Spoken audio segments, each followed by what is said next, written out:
Hey guys, Michael the DC Multiverse Collector here, excited to be bringing you this review of 3 new figures today, some of which you may have already seen lots of reviews for on the internet, some of which you may not have, but anyway, here I am. I guarantee no one's reviewed these 3 figures together in one review before, so that's something novel. We have, of course, the Megafigure final Batsuit, very, very cool, imposing looking Megafigure. We have the collector edition Adam Strange, basically kind of DC's version of Star-Lord, from what I can gather. Not too familiar with the character, but I'll get to that later. And of course, we have Lieutenant James Gordon here, the earliest incarnation of Commissioner Gordon from Batman Year One. We've obviously been, clamoring for a Commissioner Gordon or a James Gordon for a very, very long time in his sort of traditional suited cop get-up, and here we finally have him. So that's really cool. There's a lot to be excited about with these 3 figures for various reasons, which I'll get to in my review. First off, right off the bat, big thank you to Mcfarlane Toys and Icon Collectibles for providing me with these samples for review. If you are looking to pick up any of these figures or any other Mcfarlane figures at the conclusion of this review, well, I suggest you go to a couple of my favourite online retailers in Australia, being Green Rock Comics, who have a free shipping on orders over $100 and a really, really awesome range of toys, and of course popculture.com.au, ever reliable, shipped to the US, and of course, if you are a viewer of this channel, you can use my exclusive discount code 15Mcfarlane, that's 15 MCFARLANE, for 15% off any in-stock Mcfarlane Toys item. So if you're looking for these figures in the US or any other figures, Pop Culture probably has them in stock. They'll ship them to the US for very reasonable rates. It'll get there pretty quickly and you'll get 15% off. So, win-win. Have a look. Anyway, without getting too into the weeds about it, I say we look at these one at a time, see how cool they are, starting with the Megafigure final Batsuit. So starting with this Megafigure final Batsuit.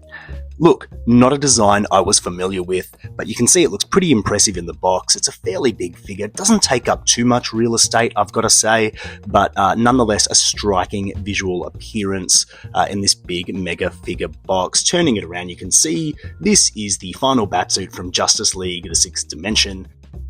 Some glorious, glorious artwork on the back. Very, very keen to see how this guy is in hand. Not a lot in the way of accessories in the box, which is a bit disappointing. But let's open it up and see how cool he feels in hand.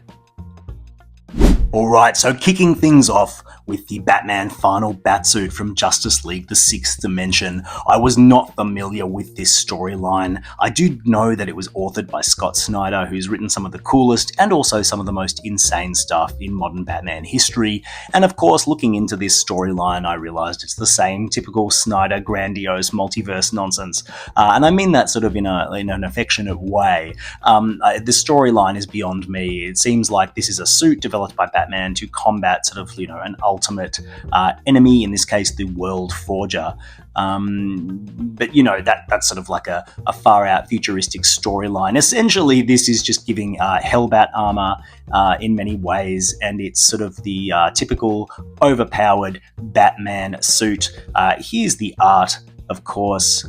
Looks very, very cool, and I think there's a great likeness here.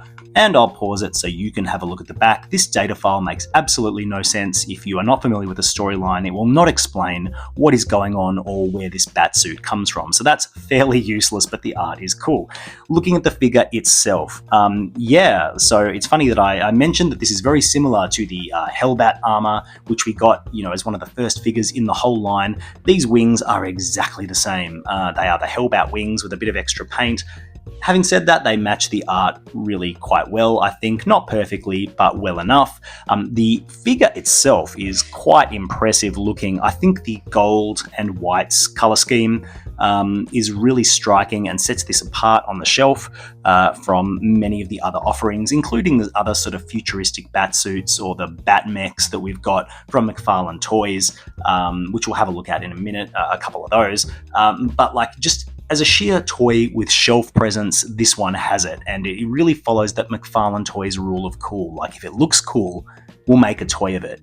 And I think that really sort of, is shown off here. This is a very niche design. Not many people will be familiar with it, but you can't deny, from a pure, aesthetic perspective, it's very, very striking. So I think that striking look has been captured here in figure form really well. It's beautifully tall. You saw in the intro how big this guy is compared to a standard 6-inch figure, and yeah, it's very, very impressive. I'm just going to take these wings off. You'll see they peg here in the back. They're just the standard Hellbat wings, leaving you with this big, bulky figure. Quite thin, actually. So I said bulky, but it's all up here around the torso. The waist is very small. The legs are quite thin. So are the arms. It actually has quite a distinctive sort of frame about it, sort of lanky, lean, athletic, which is really, really nice. You'll see here the gold is this beautiful paint, that's beautifully applied along the arms, legs, and on this, that's sort of emblem, I guess you'd call it, on the front. I really like that. I love the texture of the sculpt there. The line work is really, really nice. I will say that the white that most of the figure is cast in is fairly dull looking. It's not sort of pearlescent. It's not silvery. It's just a flat white with not much going on. It looks okay. Maybe a little bit plain for my tastes. You will also see the head sculpt here has a nice bit of paint on that sort of visor. It has a glowing effect. I like that. It's very, very clean, which is nice. So overall, I'd say aesthetically, this figure looks really, really good from all angles. It's a fine looking figure, delivered on, competently. It could have used a bit more paint, a bit more texture, a bit more weathering, a bit of a wash, I should say. Yeah, I think it could have, just to bring it to life, just a little bit more, especially this sort of white plastic here around the torso and upper chest. These soft little gauntlets here, just if they had a bit of a sheen to them, might make them pop more.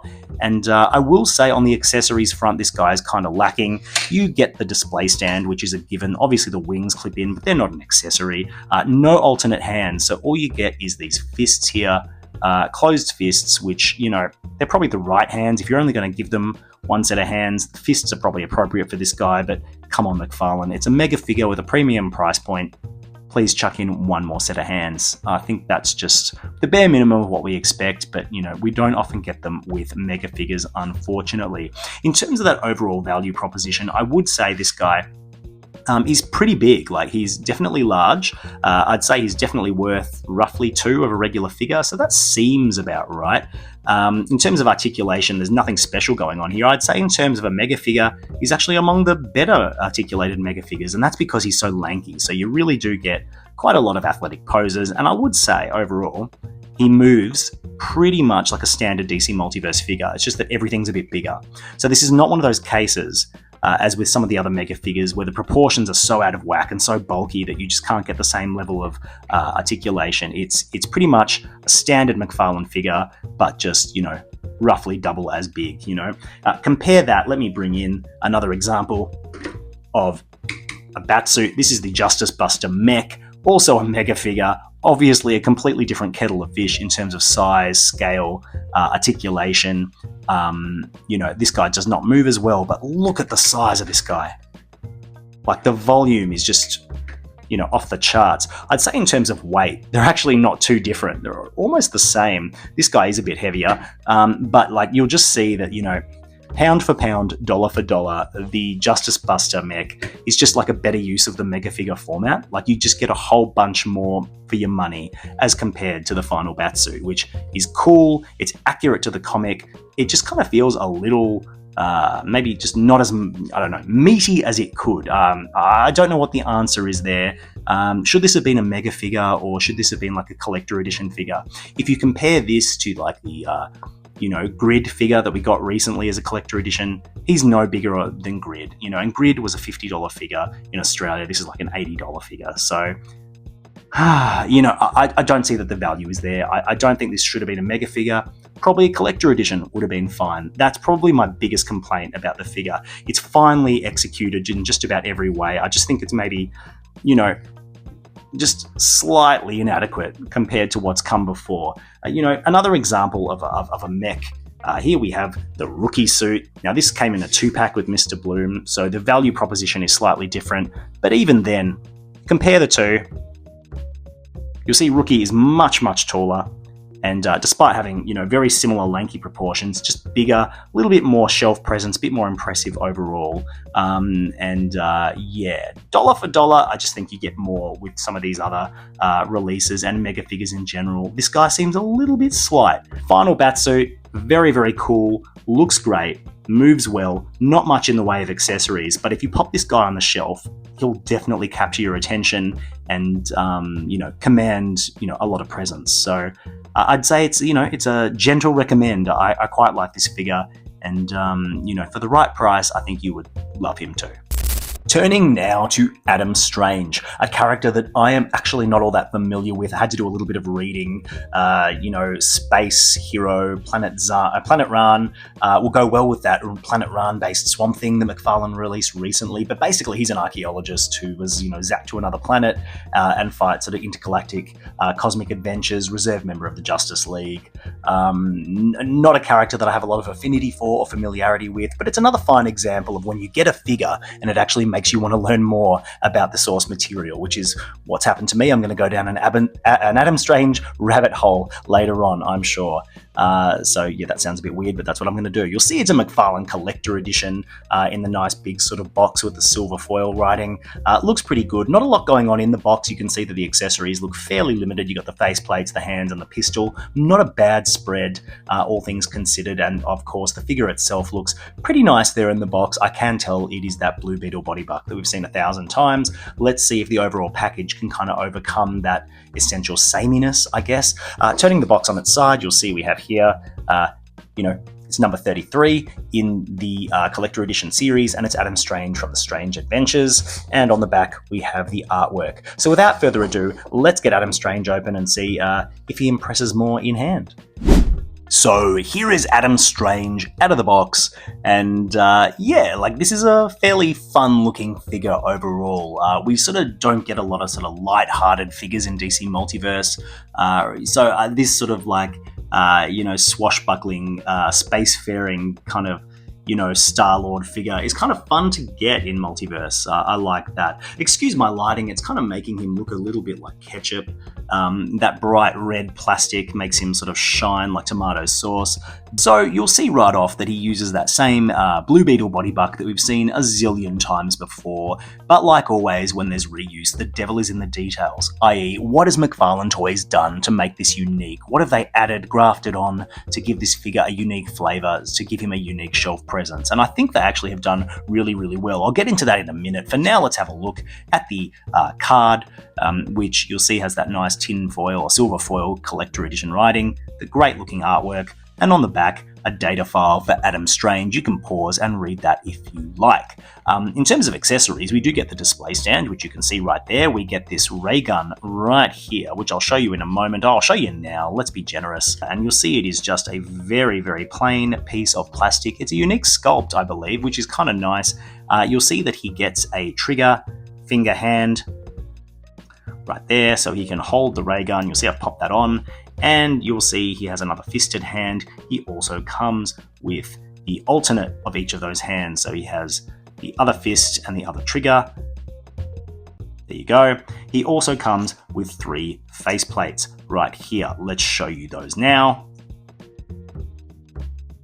So here is Adam Strange with sort of a shouting, angry face. I quite like this. It's quite dynamic. It's full of emotion, and I tend to like my figures having a lot of emotion, especially if you get alternate face plates or an alternate head. I do like having the option of this sort of dynamic look. I think that comes off really, really well. And the way the figure's face is sculpted and the head means that the join line for the faceplate is pretty subtle. It fits in with the mask. That's pretty good. Let's have a look at the next one.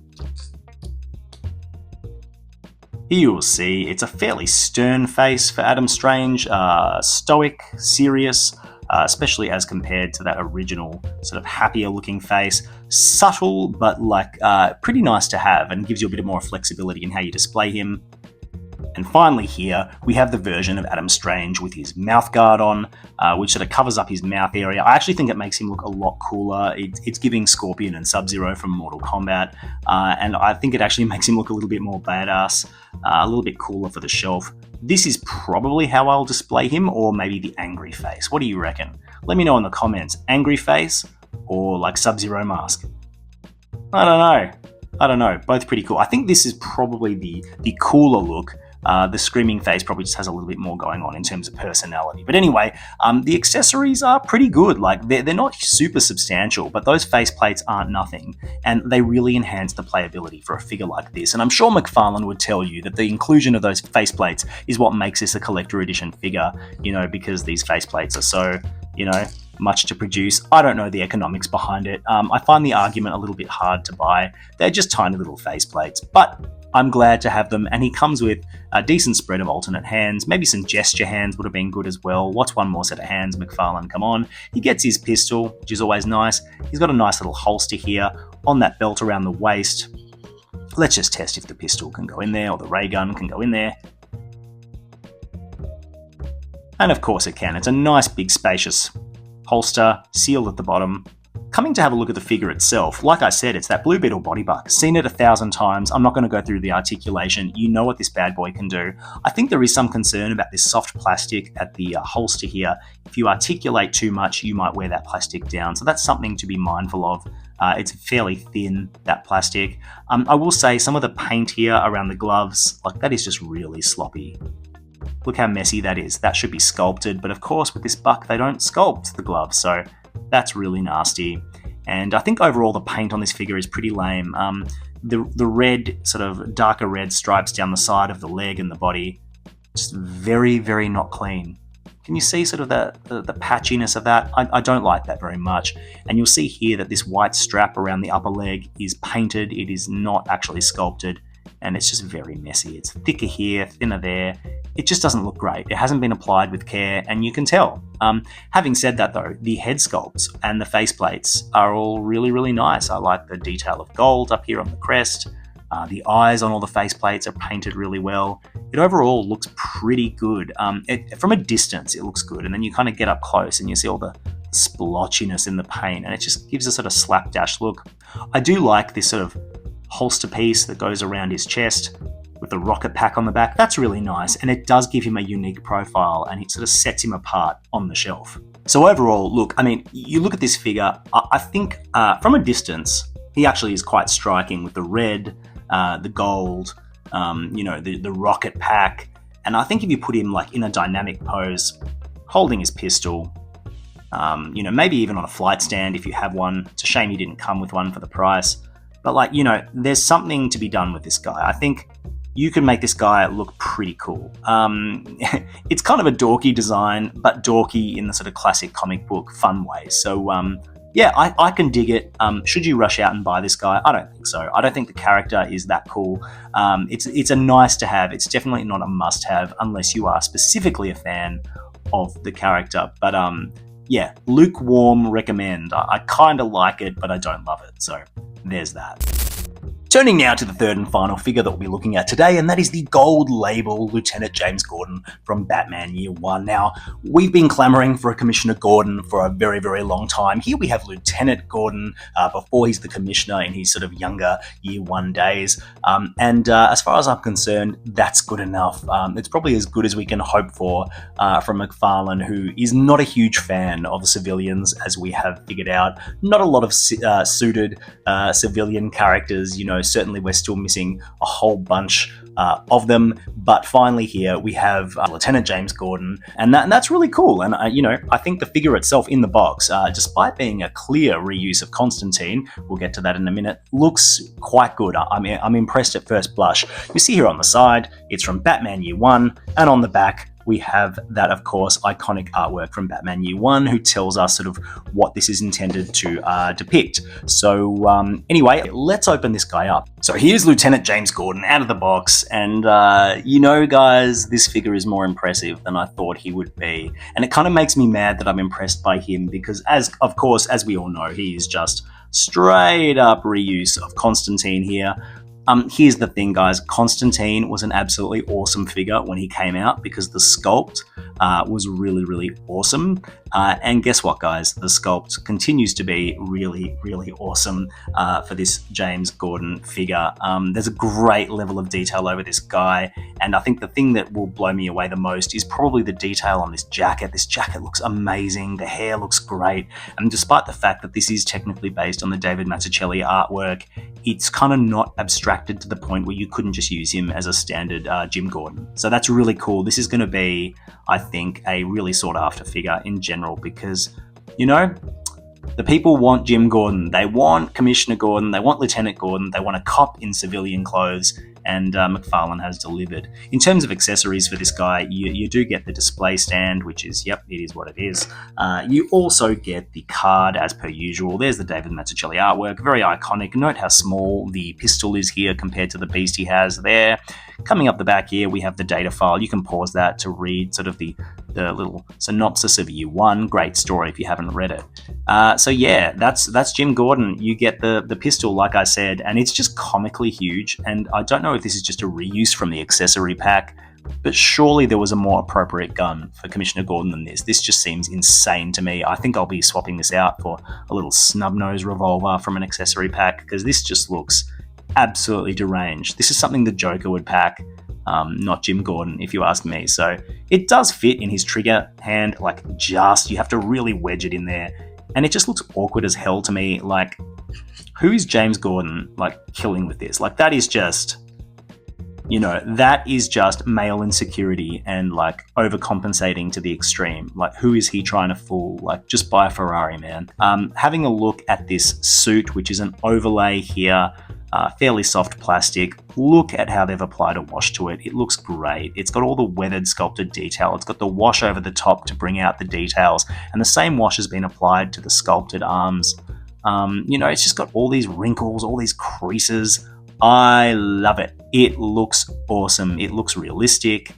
Much better than cloth goods, I would say in this case. Just really, really great stuff. You'll see that the trousers do not have nearly the level of paint applied, but the sculpt is really good. The diaper piece has got all the sculpt in it. The belt is kind of loose here. You even can see the little holes on the belt. They're beautifully done. The tie is really soft. I will say that it's weird that they didn't sort of paint the tip, you know, the rest of the tie, just the tip of it, which looks a little bit odd and a little bit unrealistic. I do not understand how that happened, but anyway, if they saved 5 cents, good for them, I guess. You'll see the shirt underneath. You know, it's kind of in this light blue plastic. It kind of looks like it's had a bit of wash applied to it. It doesn't, maybe not, I don't know, but every one of those creases is really well defined and it's a really nice color blue. It's not gaudy, it's very subtle. I don't know, there's something textured about this figure that I really like. Between the sculpt and the paint, it doesn't look like a cheap toy. And like, just bringing in Adam Strange for a minute, like, I know it's a different art style and you can't really compare, but look how kind of Happy Meal toy this looks and how much more sophisticated this looks, in my opinion. I mean, I just think it's night and day, yet this is the collector edition and this is standard release. So I just do not understand that. Far be it from me to try. Overall, this figure looks really, really good. Let's have a look at the head sculpt. I mean, that's great. That looks great. The glasses are sculpted. There's no clear glass in the lenses, which I think is a bit of a shame, but it's understandable. They attach to the head, so they're not going to awkwardly fall off, but I don't think you can really take them off either. I'm too nervous to try and pull them out and see if I can get them back in. I suspect they're glued in there. The moustache has a nice bit of like paint on it. The hair is beautifully sculpted and has nice wash. You know, like Constantine, it's not the most agile body buck. Like, it's a bit stiff. You can do some stuff with it, you know? But like, at the end of the day, guys, it's Jim Gordon. It's just not going to be one of the more dynamic figures in your display. So the fact that he's a little bit on the stiffer side doesn't really matter. He'll do just fine. I think the biggest miss, the biggest whiff is this accessory. This gun is just stupid, if you ask me. Maybe just leave it off or replace it with something from an accessory pack. And just for a bit of a fun comparison, let's have a look at the last Jim Gordon figure that we got. And that is Jim Gordon as Batman. And this figure is pretty cool. I'm not about to shit on it, but this is much closer to what I want out of a Jim Gordon figure. So I'd say this is a must-have, guys. It's rare as hen's teeth. Just like female figures, civilian figures barely get a look in DC Multiverse. You know it, I know it. We should strike while the iron's hot. Buy your Jim Gordon now before, in 5 years' time, this guy's worth a fortune because everyone wants a Jim Gordon, and maybe he's the last one we get for quite a few years. So yeah, strong recommend, get Jim Gordon. A great reuse of an old, awesome sculpt with a character that we desperately want and need done to a high standard. What else is there to say? So overall, guys, this is a strong batch of figures that I'm really glad to have taken a look at. I really do enjoy the Mcfarlane Mega figures, and the final Batsuit is a pretty decent example of one. It's got the sculpt, it's got a decent amount of paint, very, very weak on the accessories, and I do wonder whether it should have just been a collector edition. I don't know that he's big or substantial enough to warrant the Megafigure price tag, but you can't deny the shelf presence on this beast and the fact that it's unique, and you may never see it again in figure form. That is something from a collector's standpoint that I always try to advise people. If there's something like this that Todd McFarlane does that no one else is likely to ever do, like the final Batsuit, that has value in a collection, both monetarily and just from a collector's standpoint. It's something cool that you may never see again, so act accordingly, I would say. Adam Strange is probably my least favourite of the trio. It's that same boring body that I just don't know is all that great, but we keep seeing it. And while the accoutrements are pretty good, like I like the strap, I like the rocket pack, I like the holster, and the accessories are pretty decent, the overall execution is pretty slipshod. Like the paint is pretty bad, and he's just not that exciting of a character to me. Like it's fun to get him, but if I was going to pass on one, I'd probably pass on Adam. Not a bad figure, but not exciting. And on the other hand, poor old Jim Gordon here in his civvies is actually my favourite of the three. Definitely the most essential for my collection. And, just done really well. Look at the detail on that jacket. So cool. So many sculpted details around the suit. The head sculpt is great. Don't like you can see that his shirt, you see a bit of his shirt there under there, which I didn't realise. Not so great, but you're never going to see that on the shelf. Overall, minor blemishes aside and stupid accessory aside, Jim Gordon rocks. We've wanted him for ages, and McFarlane has done right by him. So, yeah, a fun day to be a collector. 3 pretty cool figures ranging from must-have to nice-to-have.